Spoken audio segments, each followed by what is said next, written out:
warahmatullahi wabarakatuh. Selamat datang sudah di channel saya, Profesor Songgo. Welcome back to my channel. Tetap tersenyum, karena senyum adalah pintu menuju bahagia. Di belakang kita ini pabrik gula Rejosari.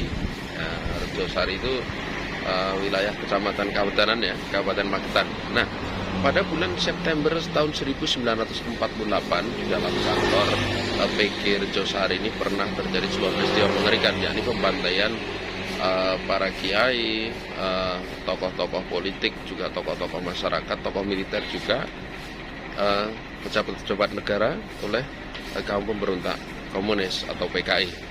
Nah, kali ini kita akan menceritakan bagaimana sebenarnya kisah terjadinya hal-hal itu, sekaligus juga proses penculikannya. Termasuk juga untuk video-video berikutnya kita akan memvideokan hal-hal lain terkait dengan kisah-kisah ini. Ikuti selengkapnya video ini, like, comment, subscribe, dan share agar makin berkembang. Salam.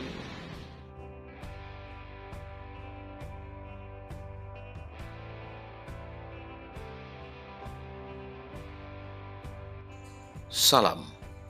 Kita masih di Magetan dan masih dalam rangka menelusuri jejak-jejak kekejaman pemberontakan PKI Madiun pada tahun 1948. Sebagaimana dalam pengantar sudah kita sampaikan bahwa ini adalah pabrik gula Rejosari. Masyarakat luar Magetan lebih akrab menyebut pabrik gula ini pabrik gula Guranggareng. Ya, di pabrik gula Rejosari inilah pada tahun itu, yakni 1948, pada bulan September terjadi sebuah kengerian yang luar biasa. Ratusan orang dikumpulkan dalam kantor pabrik gula ini. Rentetan peluru menghujaninya, kemudian diangkut dalam gerbong lori, dibawa pergi untuk selanjutnya dikuburkan secara massal dalam sumur-sumur yang ada di sekitar kawasan ini.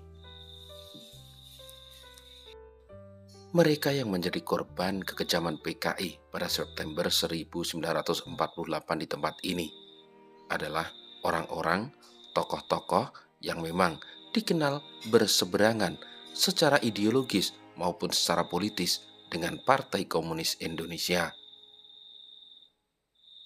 Banyak di antara mereka adalah para pejabat-pejabat, tentara, namun sebagian besar didominasi oleh para ulama dan kiai.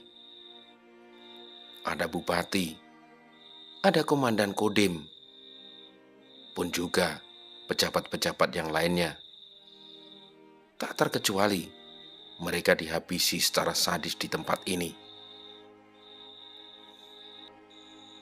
Nah, pada kesempatan kali ini kita akan berfokus menceritakan tentang kiai-kiai dan pondok-pondok yang diobrak-abrik PKI pada tahun itu. Sangat familiar memang semboyan PKI. Pondok bobrok, langgar bubar. Karenanya, hampir di sebagian besar wilayah yang berkobar oleh pemberontakan PKI Madiun 1948, para kiai, pondok pesantren selalu menjadi tujuan utama untuk dihancurkan oleh Laskar Merah tersebut. Sebagaimana yang terjadi di Magetan, Pondok Takeran misalnya, kemudian juga Pondok Tegalrejo, Pondok Tua yang didirikan oleh para pengikut Pangeran Diponegoro di masa lalu, juga dihancurkan. Kiainya diculik, dibunuh secara kejam, kemudian dikuburkan dalam sebuah lubang tanpa peri kemanusiaan. Dikisahkan pada tanggal 17 September tahun 1948,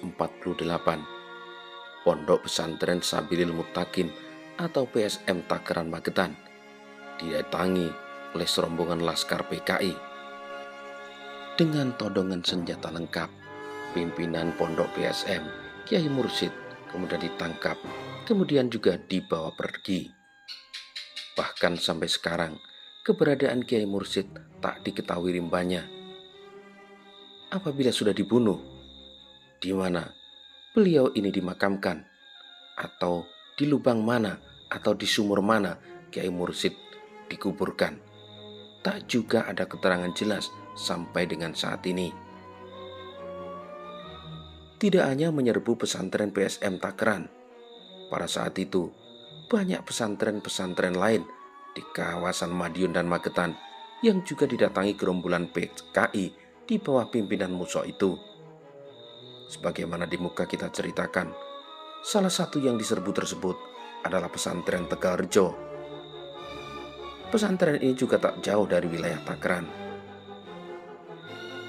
Masa PKI ketika itu sampai di pesantren Tegalrejo, pengasuh pondok Tegalrejo, yakni Kiai Haji Imam Mulyo, ditangkap dan dilempari beberapa granat sembari diancam agar mau tunduk pada ideologi dan Partai Komunis Indonesia. Qadarullah, granat-granat tersebut tidak ada yang meledak.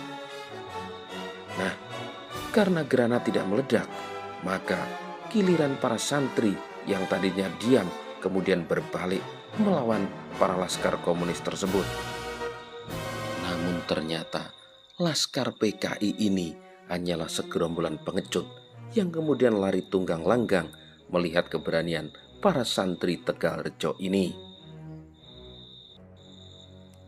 Melihat terjadinya proses penculikan sebagaimana yang diceritakan, bagaimana pondok-pondok diserbu, hal ini menjadi sebuah fakta bahwa apa yang terjadi tersebut sudahlah direncanakan sejak lama. Itu bukan hanya letupan insidental saja yang tanpa tujuan, akan tetapi hal itu membuktikan bahwa PKI memang sudah merencanakan secara matang.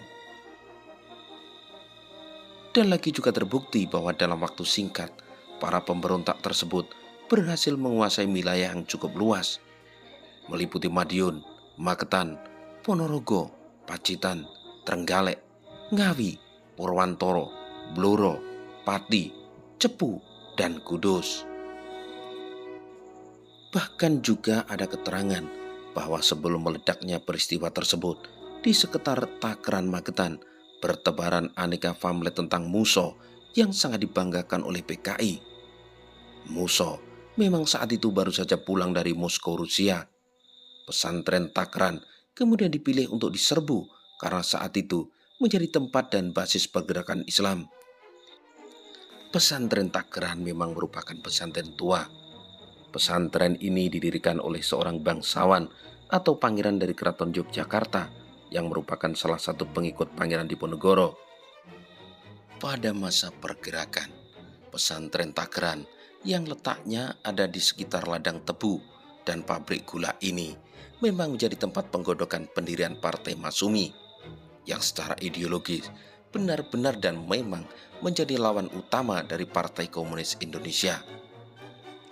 Tidak jauh dari pesantren ini, di antara ladang perkebunan tebu, terdapat 5 lubang sumur yang di kemudian hari menjadi kuburan pembantaian korban PKI. Di beberapa lubang itu kini sudah dibangun monumen dan menjadi tempat ziarah para keluarga korban pembantaian PKI. Tak terbilang sudah jumlah kiai, tokoh agama, tokoh masyarakat, pejabat dan lain sebagainya yang menjadi korban keganasan PKI yang memberontak pada tahun 1948 dan kemudian dilanjutkan pada tahun 1965. Kekejaman-kekejaman itu, kebengisan-kebengisan itu saat ini hampir-hampir dilupakan oleh masyarakat. Ini terjadi karena ada upaya-upaya yang dilakukan secara sistematis dan masif tentang bagaimana mengaburkan sejarah pengkhianatan PKI tersebut. Sebagaimana pada tahun 1965, Jenderal Soeharto dianggap sebagai pihak yang menunggangi PKI sebagai otak terjadinya pemberontakan itu.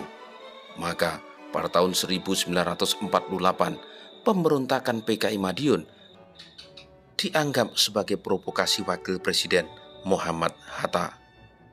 Waspadalah, siap selalu, dan terus waspada.